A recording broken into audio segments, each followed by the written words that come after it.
This lecture is entitled Between the Dummy and the Book.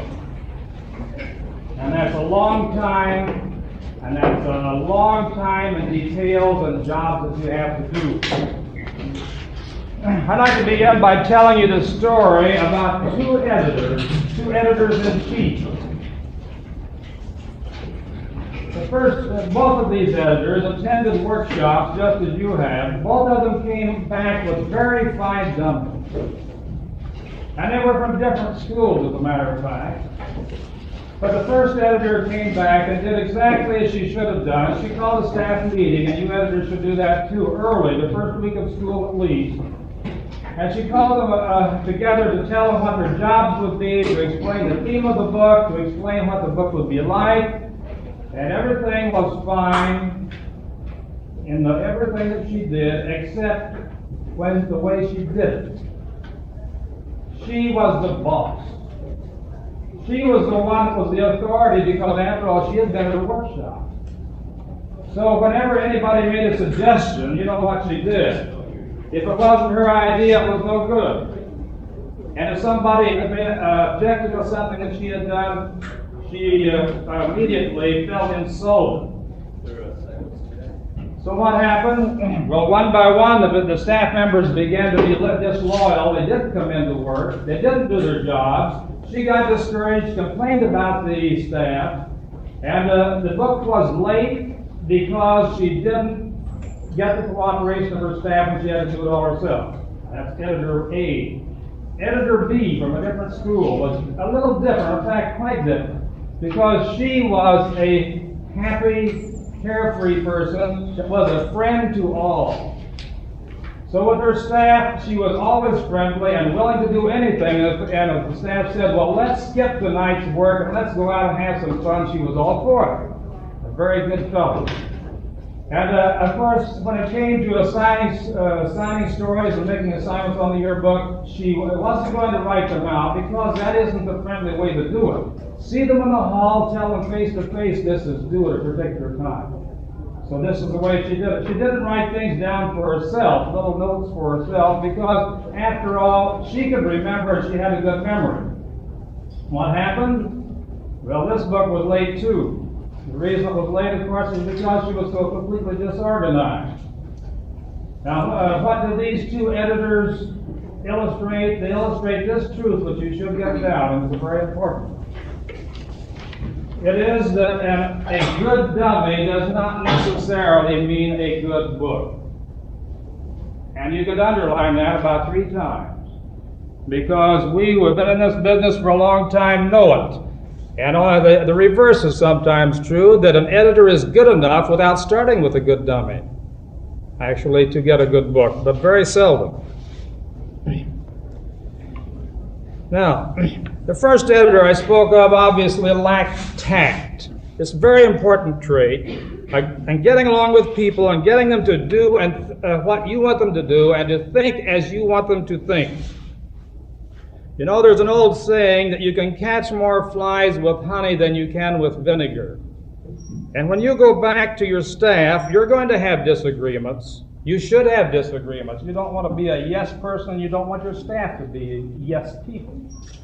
But you do want to stick up for what you believe, but you want to ask for the cooperation in the right way, to be diplomatic. Because if you're not, if you're the authoritarian boss, you're going to get into trouble. Be tactful with your staff. Present things positively, confidently. Remember that. You're confident, you know what is right. But you want to be modest about it too. Above all, you cannot afford to lose the goodwill of your staff. You can't afford to get into a situation where you are going to put out the book as a solo. Now, the second editor I spoke of lacked organization. And from the standpoint of an advisor, this is the most frustrating kind of editor. The kind who can't organize herself or himself, who can't have a system, but must play it by ear all along. If the editor clowns around, she can't expect the staff to stop clowning around at deadline time. As the editor goes, so goes the staff. Remember that. Now, in this last 2 weeks, you people have learned a great deal about yearbooks. This is the final day. We could look back and summarize this and think in our own minds, just what have we assimilated? It's been a tremendous amount. It's not all up here. You have a lot of it in the back of your notebooks, which you'll get back today. And you have a long time before school starts, and you should read this and study it, because it all is good material, and you should be acquainted with all of the materials that we gave you, at least the majority of them, because they are important. So you do have a job that begins immediately. And I talked to somebody yesterday who said his dummy was all done, and I said, fine. But I said, you know, you realize that this is just the beginning of the work. This is not the end. It may seem as though you worked so hard that it ought to be the end. It's an essential. It will help immeasurably what you've done here. But remember, you've got a job to do that's going to keep up until deadline time, until you actually get these books in the hands of the people. So remember to persevere for the entire year. Now, some of you will have to select a staff. I've talked to a number of you who said that you didn't have all of your staff chosen. And some of you wondered how you choose a staff. And some of you here, I happen to know, have a very good method of selecting a staff. For the benefit of you who do have some staff members to select, let me suggest 2 things about staff selection. One is, have the person present an application, a formal application in writing. And on this application, you want to know why he wants to be on. And you want to know about the availability of time, because if he doesn't have time to devote to it, you can't use it. Now, besides, in addition to the application, number 2, a recommendation. Some staffs are selected only by the recommendation of other teachers. If the teachers say, yes, this person is a good one, because he's worked with me in a similar situation, an extracurricular activity, then he's good. This is a satisfactory way for a lot of staffs too. Now, there are others who have asked this question, and I promised them that I would answer it today. That is, how do you organize a staff? You've got all the members. How do you arrange it so that everything moves like clockwork? And to answer that, I've given you here today the National Scholastic Press Association suggestion for staff organization. Look at the very first diagram, and you'll see what I mean. Now, all of us do not organize staffs like this. There are other ways that might be just as good. But this is one that has worked, and I think these people are wise in several of the items that they have on them. Obviously, over the top, we have the editor-in-chief, then an associate editor, who it is recommended should be a junior. He could step into the editor position next year, and of course, he can also here learn a great deal about the editing job. Underneath this, you see we have 3 major categories. They are layout, the layout department, the copy editor, and the photo editor. The 3 major ones would come underneath these. Then underneath this, you'll notice the section editors, which really could come under all 3 of these major items. And then the reporters and typists and file clerks. And there's a line drawn under that to illustrate the business management is separate. Several schools still have separate advisors for the business area. So under the business manager, we have circulation on one side, advertising on the other. Now, if you will, lift that up and turn to the next page. And here's something about the jobs of the teacher. The editor plans overall content of the book, determines the basic format, writes special copy, conducts staff meetings, is responsible for all content in the book, and editors underline that responsible. You have to read copy carefully. I can tell you the story about a school in New York in which the advisor and the school board were sued for $1 million by the parents of a girl because of a double meaning. some copy. Now you read that carefully. You are responsible, editor. Legally, no advisor is the one that takes the rap maybe because you are a minor. But you are really responsible, and you be careful what goes in the book. Now, the associate editor is a production chief, and you'll feel a need for this because we need somebody to see to keep a record of what is being done, to assign what is being done, and to be sure it gets done. The layout editor may lay out the entire book, but of course you editors have done that here, and some of you others who are supposed to be classified as layout editors, draw up the dummies, made alterations, and so forth. Copy editor assigns or writes all written material. Photo editor schedules all pictures to be taken, and listen, photo editors. How many of them do we have here? Picture editors. Not too many, 3 or 4. You people are boss, really, over the photographers. The photographers are not your boss. You tell them what to take and how to take it. Now, if they have a suggestion, fine. But the photo editor should have the jurisdiction first. The continuous section editors may draw their own layout if desirable. And then we get down to reporters, our first year people, first time on the staff. They can obtain information, they can run errands, they can get all the data that you need to write the story. They can type and file copies. Now, the business manager's job is obvious, planning the budget. The circulation manager has a big job because he has to plan the sales campaign and he has to distribute the books too. The advertising manager does his determined slides, supervises the salesman, and sees that the ads are sold. Someone the other day asked me, well, where's the advisor on this particular field? Well, I answered it with the title of an article you may have read in Crow and Scroll magazine last winter. It was the advisor, always in the wings, but never on stage. And that's the role of the advisor. He isn't doing the book. He isn't taking the glory. He's standing back quietly watching and ready to advise when you ask his opinion. Sometimes when you don't.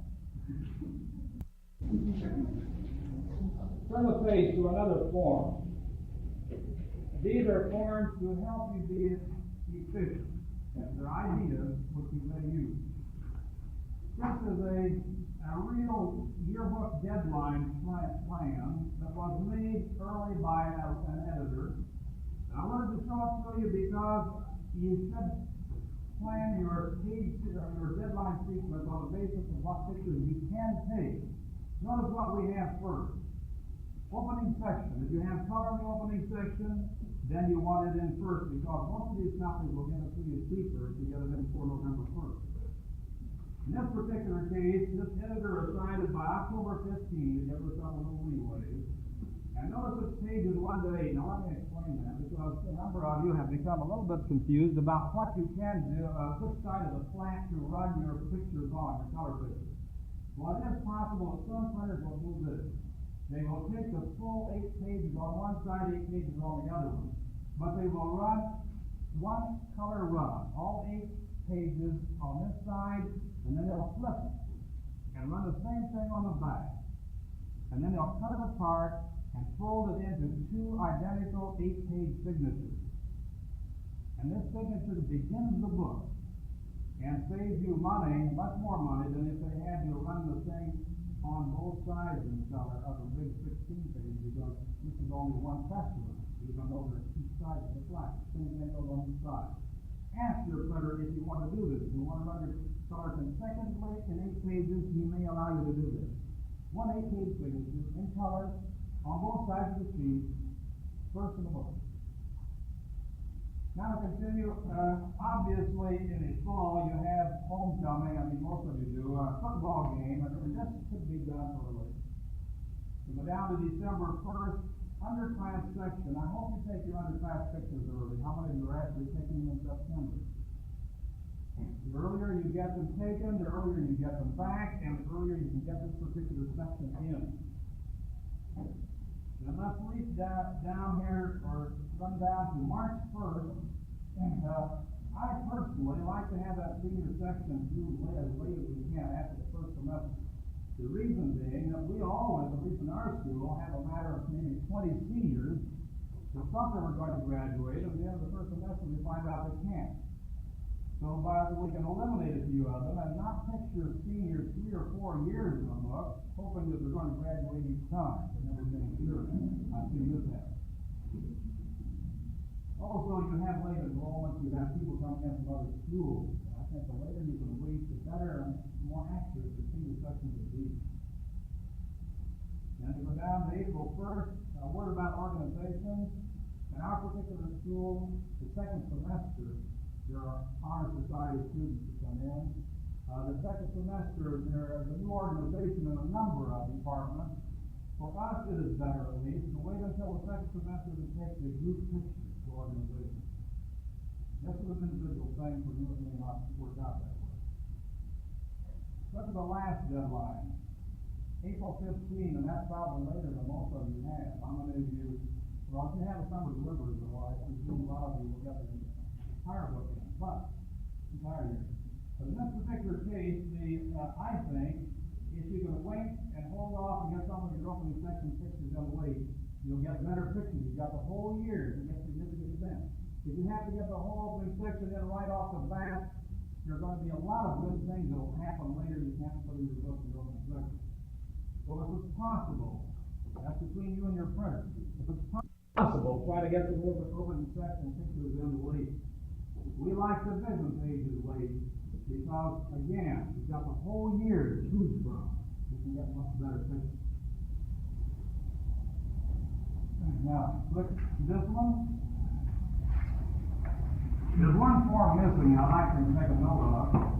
Your yearbook company will probably provide you with this.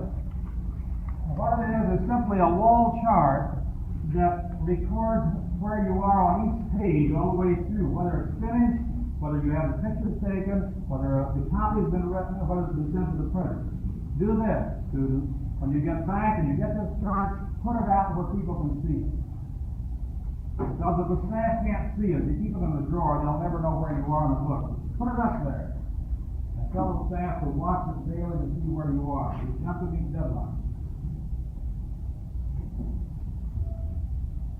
Be sure to mark it and when you send them to the printer, too. Now look at the next one.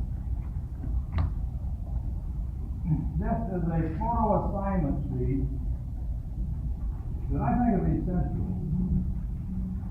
When you assign a picture to a photographer, for a yearbook, he has to know some things he doesn't have to know for our newspaper. And for that reason, you'll see in the very center of this a series of rectangles of varying shapes. These are used for the editor, the photo editor, to check, to tell him what shape the picture is going to be in the book. So that if you want a long vertical, he doesn't go back to the horizontal. With other details, such as when the pictures to be taken, who's to be in it, who's to pose it. We have a definite shape that is assigned. Also, we usually use an arrow to indicate the direction that the person can be looking in the picture without looking off the page. You may have to plot some of your negatives otherwise, and sometimes this can be embarrassing because, especially if there's printing in it, it comes out reverse and you can't do it. So avoid this flop situation. Make an arrow telling him you can take it this way or straight ahead, but you can't take it facing the other way. Don't forget, too, the last thing on this little form. There are two forms here, but the last thing on this form is rather important to your caption writer. It is the photographer gets full identification of the people that he goes out to photograph. Now, this is especially important in two cases. Number one, if you're in a large school, where a lot of people just don't know each other. And second, it's important if you have the back of the head, because you'll misidentify everybody. You may use a duplicate on this. I rather like an idea of a duplicate. Keep one in the office, and you know one has been assigned to a photographer, and you know one is the right. Next form. Several of you have asked about indexes. Several of you are putting them in for the first time this year. Wonderful thing and essential in any book, any good book. This is an index system that I promised some of you I was talking about to show you how to do it in a simple way. Let me explain how this functions. These numbers indicate pages in the book. They go up clear to whatever the end of your number of the pages in your book would correspond to. And it functions this way. At the beginning of the year, you have the students fill this out. It should be printed on a card, not a piece of paper, so you can file. He writes his name, and of course, correctly, he indicates what name he is called by. And of course, if you were told the other day, this does not mean these off-beat nicknames. These are genuine if you want the nickname used. And then a class, and then on the back, we ask the student to write his activities. Now, the reason for that is this. That in any large school, you're going to have duplicate names. And you can't misidentify them in the index. You can't indicate that this John Jones, who is a sophomore, is the John Jones who is a senior. But if you have the activities listed, this will help you be sure that you get the right John Jones identified. Now, the way it functions is simply when a piece of copy is identified, you've got the caption. The person doing the index simply takes this and circles the number that the name appears on, of the page the name appears on. Now, why do it this way instead of just writing it after a name? Number one, doing this way, no matter what order you index the book, it comes out in numerical order according to the page numbers at the end. Number two, some printers will actually accept these cards as copy, and you won't have to retype it. And if you know, most students do not know the figures on a typewriter keyboard. They make mistakes, and this is practically all figures are in there. If you don't have to bother with retyping and making mistakes, all the better. Let me give you also an idea. If you have a good IBM typewriter with simulated type that looks like real type, how many of you have one like that? If you do have one in your school, maybe the business department has one, you can, with a good typist, type your whole index yourself. We did last year and saved $145.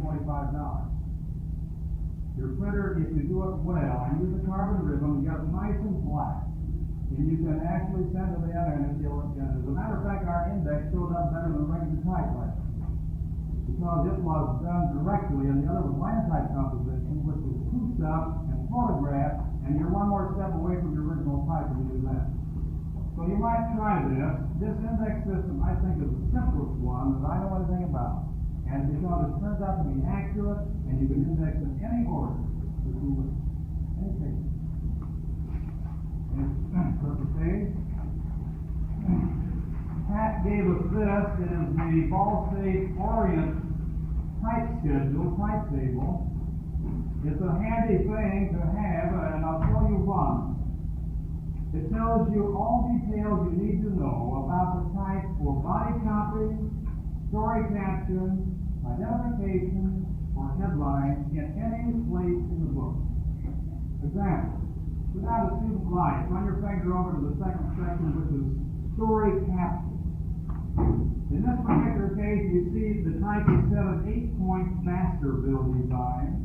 In italic, it's set solid, no space between the lines, no letters. 3.2 characters per pica, so we know the number of picas, we multiply by 3.2, and we know the character count per line. Single line generally, flush left or right, we go to them, and we set up line for line. We know exactly how to do that for 55. The editor doesn't have to go around and re-explain it to everybody. Flip over one more.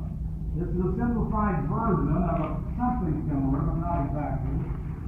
Draw your attention especially to the table at the very bottom, because at the very bottom of the page, to make it easier for high school students, we have for captions the exact character count that we will set our typewriter for all measurements, all possible measurements for captions. 8 picas wide, 9, 10, 11, on up to 30 picas, which is the widest the linotype plug can be. This you measure in the dummy how wide it should be, check it on here, and you know exactly how wide it is to be in character position to measure. One more. This next one is, this faculty picture appointment is only an example of a questionnaire for a notification that you can get out and save yourself a lot of work instead. This particular one is for informal faculty pictures. This particular school took pictures of the teachers in the room while teaching with available light. Now, you could probably find a few people who would like to fight before they'd be photographed in that situation. This means you have to lay some groundwork. This school did. This school talked to the faculty meeting and explained the situation and asked them, did anybody have an objection? And nobody at least raised his hand and said he had an objection, so it was assumed that it was all right to go ahead. So in order to notify the person, especially women like to be notified they're going to be photographed 2 or 3 days ahead. So, the staff put this in the hands, this form in the hands of the teacher 2 or 3 days before they were to show up with the camera. And when the student showed up with the camera, he simply walked in with a chair, sat in a convenient place, waited with his camera in as unobtrusive way as he could, and waited for the teacher to adopt a characteristic gesture or to do something, of course, that would be familiar with most of the students. What are some other kinds of forms similar to this? Notify your seniors of their last chance to be photographed. Most of you are having them photographed this summer, but you're not going to get all of them, you know that. You know you've got a deadline whenever it is, whenever you set it, that's when it is. You know you have to tell these people and practically lead them over to the studio sometimes to be photographed. But remember, you need to notify them this is your last chance so they can't come around in June and say, why didn't you tell me I was supposed to have a picture taken? They'll do it anyhow, even if you tell them 10 times. But be sure you have this resource. You can say, you were notified by announcement 3 times and now we need an individual and you still didn't show up, I'm sorry. Notified. Announcement forms for taking group pictures.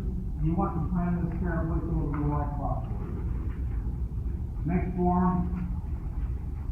This is for the seniors. You give it out before, as late as you can in order to meet your deadline. If you have to limit your activities, and I've talked to several of you students who do, you can't have the students list all their activities. You don't have room, so some of you will limit them to 6. So you ask them to put it down 1, 2, 3, 4, 5, 6 in order they would like to have them. They put their name as they'd like to have it in the book. And I would say there's something else you ought to ask them to do here. That is to list at the bottom, have you had your senior picture taken? Because you'll come up with the studio may not send one back. You wonder, was this person really photographed? Look here and you'll see. Look on the questionnaire and find out. Don't forget to ask if they attended other high schools because they may be transfer, and that explains why they don't have a lot of activities after the name. Now the next message sheet you'll see here, see this one? This is intentionally this way, because it is a rather complex kind of copy, and you want to make it very easy if you can for the person that's doing the typing who may be a beginner on your staff to do it in the right style. So you select, say, the senior activity, and you type it exactly and try to get all possible situations, abbreviations, and everything else into it. You type it in this form, you ditto it with notes down at the side explaining the style, and you give it to this person so when he types he can look it over and check in a hurry if he has to. You won't have to be looking it up and read through a lot of copy style rules in order to find it. Next one is a faculty questionnaire. About every year, some teacher is called Miss when she's really a Mrs. and she comes around and complains. How can you be sure you get them categorized correctly? Well, one way is to ask them by questionnaire, and please check what you are, Mrs., Miss, Mr., or Doctor. Don't forget that doctor, because if you've got a few doctor's degrees on your faculty, they're quite jealous of you.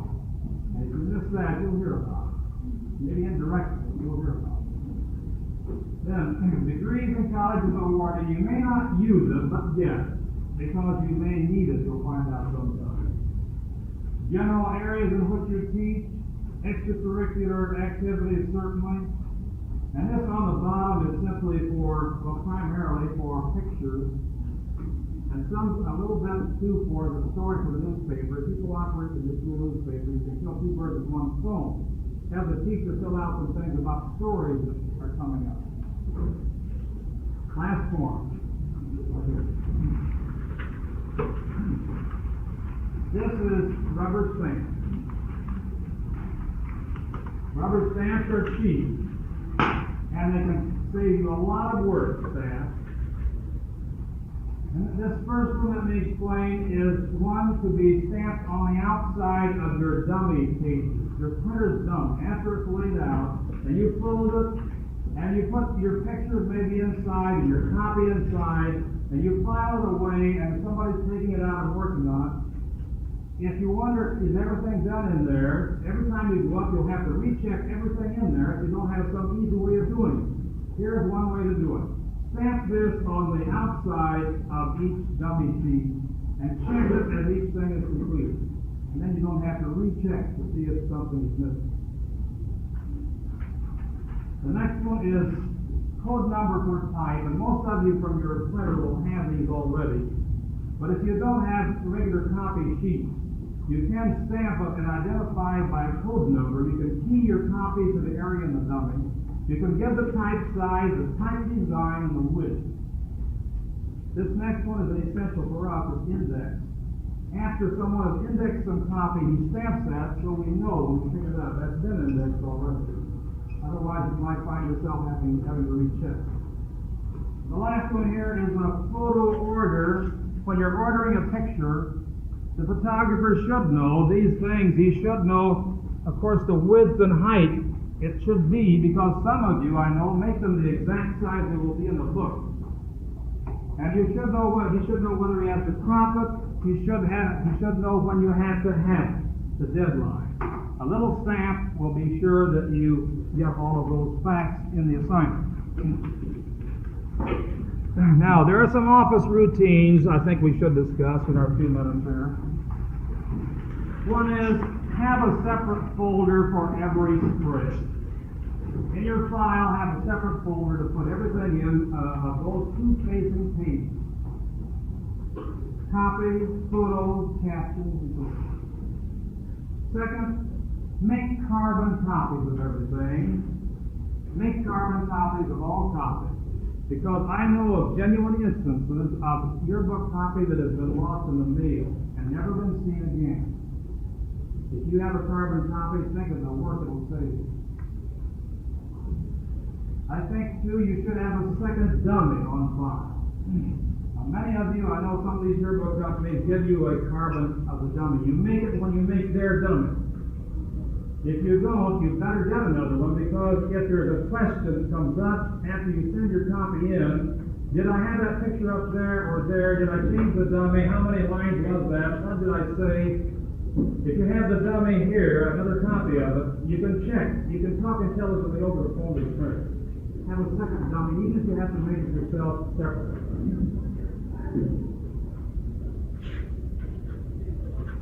Take advantage of your press associations.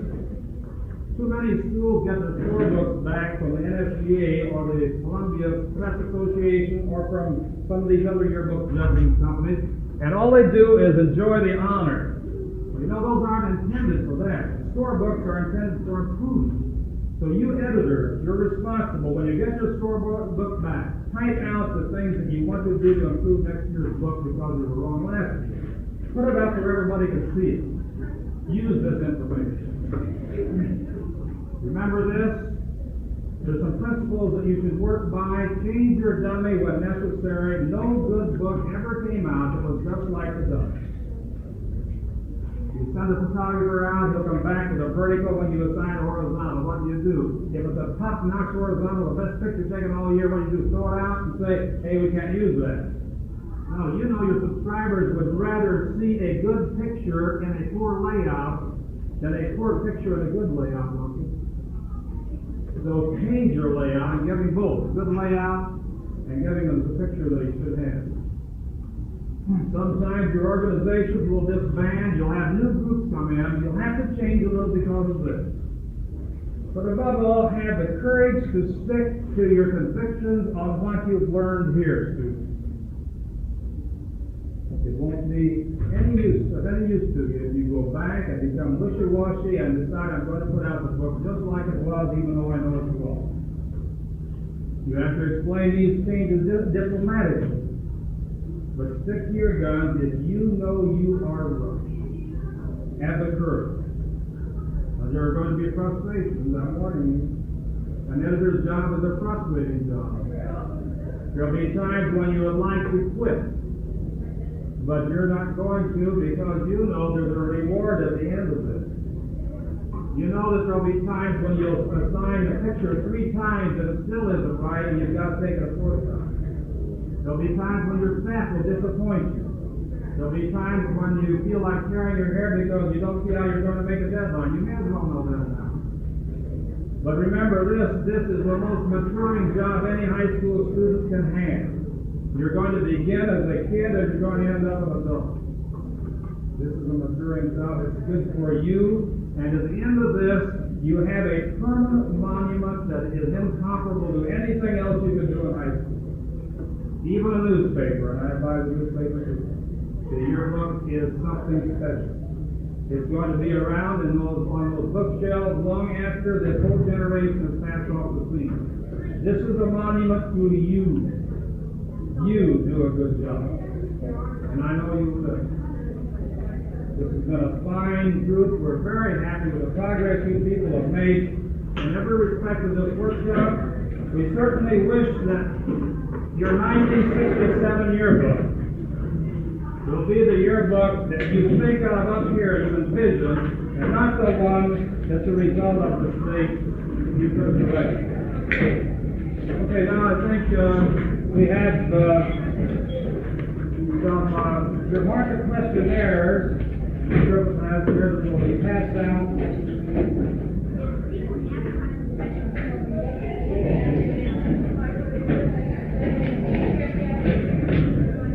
Enclosed here is also included is a copy of the survey, which you may use for advertising, marketing back in your own site.